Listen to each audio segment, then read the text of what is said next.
Building a great company and product doesn't have to be hard. My next guest has built multiple startups and has delivered billions of dollars in value to all of his investors. He's going to walk you through the startup fundamentals on building a company and raising capital. So the question is, when are you going to start building your company so you too can enjoy your pursuit of making billions? Here we go.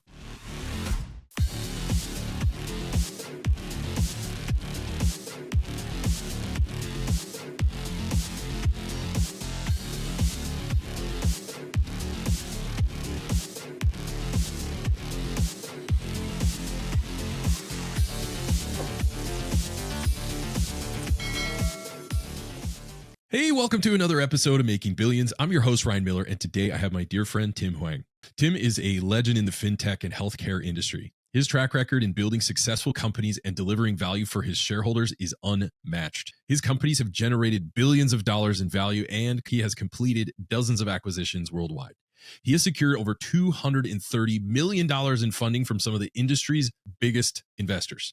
So what this means is that Tim understands how to launch, fund, and exit billion-dollar unicorns, and he's here to teach you all about it so you too can enjoy your pursuit of making billions. So Tim, welcome to the show, man. Yeah, well, thanks for having me on, Ryan. Big fan of the show, and obviously, a lot of great lessons along the way. So looking forward to the conversation. Awesome. Thank you. You're very kind, and we've done very well all because of great guests like you. So it's truly an honor to have you here. Really quick, let's address the beginners. Let's hit them right between the eyes. For people starting out in your industry, what have you found if you had to coach yourself in the early days when you were starting out again? What advice would you give to the younger Tim version of you on how to win in the early days and how not to blow it up and ruin it? So what advice could you give to people starting out? Yeah, well, I think that a lot of people think that founders are these like risk-taking kind of cowboys that go out there and quit their jobs and pioneer new industries and things like that, which, all those things are definitely true. But I think that what a lot of people get wrong is that founders fundamentally are constantly reducing risk. And so, you think about sort of like what it takes to get from an idea to a successful business to a successful exit. You're sort of always thinking about how to reduce the biggest risk at that certain stage. When you're really in the early stages, you're thinking about, do people actually want my product or service? And you spend a lot of time, thinking about cultivating the actual offer you're working on the product, working on the service and the like, and really making sure that resonates in the market. And then let's say you have a great product and you sort of move on to the next stage, which is, you have a great product, customers are resonating with it, but you need to actually start building a company. It can't just be you, slinging some stuff in the back of your car. So now you need to actually put together a team and think about, is there a way for me to scale out kind of product development, distribution, whatever the case is? As you start building a co-founding team and it's somewhat of a team and so on and so forth. Let's say you have a great product, first couple early members and the like. Then you say, okay, well, how do I really scale this up? And you think about capital, right? So you think about sort of how do I reduce my risk by partnering with the right people, creating a financing strategy to kind of, start scaling the business, whatever the case is. And then from there on, let's say you have a great product, you have a great team, you've got some great capital. And then now you've got to scale up this business. And so you spend a lot of time recruiting, building up your company structure, your organization, your culture and the like. All those things are incredibly important at the end of the day, because what you're trying to do is reduce the biggest risk that's in front of you at any given time. And so I guess the biggest thing that I would say is, it's really just putting some level of focus and attention on the things that matter. And, I'm sure we'll get into this in a little bit, but oftentimes when you start a company and you're kind of running around doing a bunch of stuff and your calendar's filled with stuff and, it seems really busy, it's very easy to get to feel like you're extremely busy, but actually have accomplished nothing for the day or for the week. And so really focusing in on those risk areas and then kind of laser focus your time and resource and attention on those things, I think is really the most important thing overall. Brilliant. And, building a product that nobody wants is one of the biggest risks of all, that's for sure. So yeah, that product market fit, this is brilliantly said. And for the beginners, what are some ways to not lose? How do you avoid getting wiped out in the early days? What have you found to be some helpful advice for beginners in that area?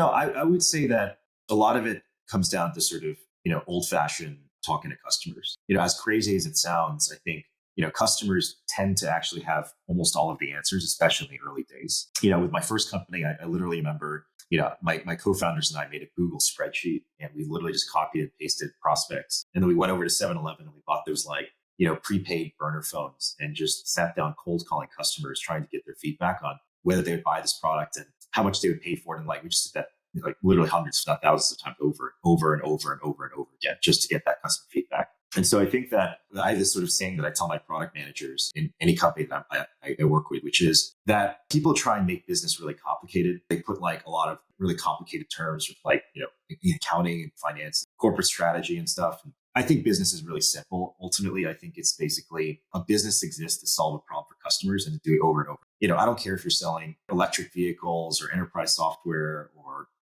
furniture or whatnot. Ultimately, you build a great product and you get it over the counter to customers. And you do that over and over and over and over again. That's your successful business. Really focusing on that value transfer between the customer and what you're offering. That's really how you win at the end of the day. Brilliant. Awesome. Let's shift a little bit into the market. Right. So your market, I'm curious of what are you seeing out there where it's at? And then maybe you could take us on a ride on where you see things going. One of the things I think a lot about is the kind of future direction of enterprise software. And generally speaking, I would say there's a couple of things that have been happening overall. I would say two major trends in enterprise software over the last couple of years. So trend one is all the component parts around FinTech. We call them the five major pillars of FinTech. So credit cards, loans, accounts, payments, and then to a certain extent, insurance and the like, / investing. Those sort of five pillars of investing have become atomized over the last several years. There's several dozen companies that essentially enable you to be able to very rapidly build a credit card or rapidly build an accounts business or rapidly build a payments business or whatever the case may be. The cost of building a FinTech company has come down quite a bit. All you need to do is sort of sling together some APIs, wrap together an application, and then you're ready to go and have built a credit card company. That's sort of trend one. Now that's like a trend in and of itself, but I think for the purpose of our conversation, we can sort of talk about the bigger trend in trend two, which is around what I call the verticalization of software. Over the last 10 years or so, maybe 20 years, you've actually seen software winners shift from horizontal plays into verticalized plays. And so what that means is that, maybe in the 90s and the early 2000s, the biggest software companies that were growing the quickest were these like vertical or horizontalized CRM companies or marketing automation companies or HR tech companies or accounting software companies. And then now what we're seeing actually is that the biggest software companies or the fast growing software companies are the ones that essentially are growing in a specific vertical and then building as many services as they can for a very targeted customer base. You look at companies like Toast in the restaurant space, or Service Titan in the electrician HVAC space, or Viva in the pharmaceutical space. These companies essentially have this laser focus on a particular type of customer. And then they offer them things like a CRM dedicated for their particular industry, or a payments product that's fully integrated with certain marketplaces, or they offer their own marketplace with lending products that are tied specifically to credit underwriting in that particular sector. And so combine these two things, and what you've got essentially is this explosion of opportunity where you can pick an industry, agriculture, aerospace, healthcare, manufacturing, whatever the case is. And you can combine it essentially with some atomized FinTech product, and then you could go to market very quickly, in that particular space. So imagine payments for farmers, or payroll processing for nurses, or CRMs for food wholesalers. These are very specific products that, are targeting very specific customers. And you're essentially getting to a point where, there's a wide explosion of economic value happening simply through the combination of these two things. Brilliant. As we round third base, this has been phenomenal. We're talking about the software industry and where things are going to the verticalization. Now, with all of your experience, and you've raised from some of the best people in the industry, what could be, say, 2 or 3 things that you could leave behind to really just help round out and solidify a lot of that information? So people who are starting out in entrepreneurship, investing, whatever it is, what would be some of the most critical advice that you could leave behind for our listeners around the world? Yeah, well, I think a couple things, right? The first is around market selection and products. One of the things that I think a lot about is just how to take a very rigorous approach to selecting the right market.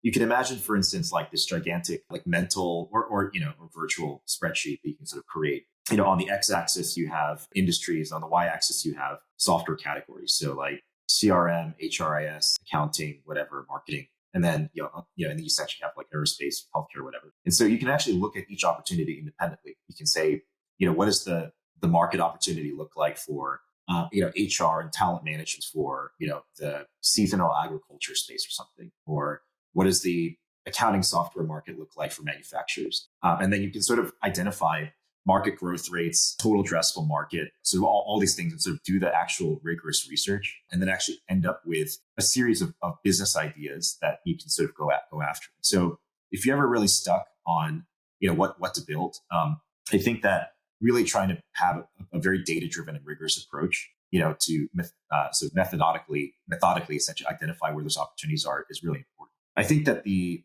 second thing is just in terms of capital raising. I guess the number one question I get from people, just like whenever I talk to folks, is just advice about fundraising. The one thing that I would say is that not all VCs are born the same. I think that ultimately, when you're doing a deal, people are doing deals with other people. Like founders, VCs come in very different shapes and sizes. As an example, you've got like FinTech founders, you've got crypto founders, you've got consumer founders, you've got enterprise software founders, whatever the case is. In a very similar fashion, the VCs sort of operate in a similar way. And you've got sort of on one side of the bucket, kind of generalists. And then the other side, you've got FinTech VCs and consumer VCs and marketplace VCs and beauty VCs, whatever the case is. If you're pitching investors, you have to identify the exact type of investor you want to go after, categorically by industry and then categorically by size. So there's some investors that invest really early, some investors that only do pre-IPO.